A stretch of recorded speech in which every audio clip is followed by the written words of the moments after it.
cavalcare la Barcolana con il vento e con sempre tanta gente a vedere, a seguire questa regata.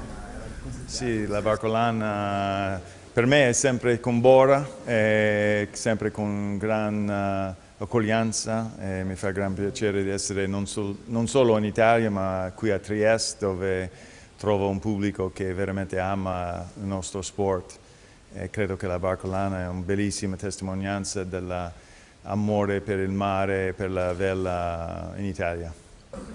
Ecco, rispetto a altre zone d'Italia e del mondo, questa è una grande festa di partecipazione oltre che tecnica, no?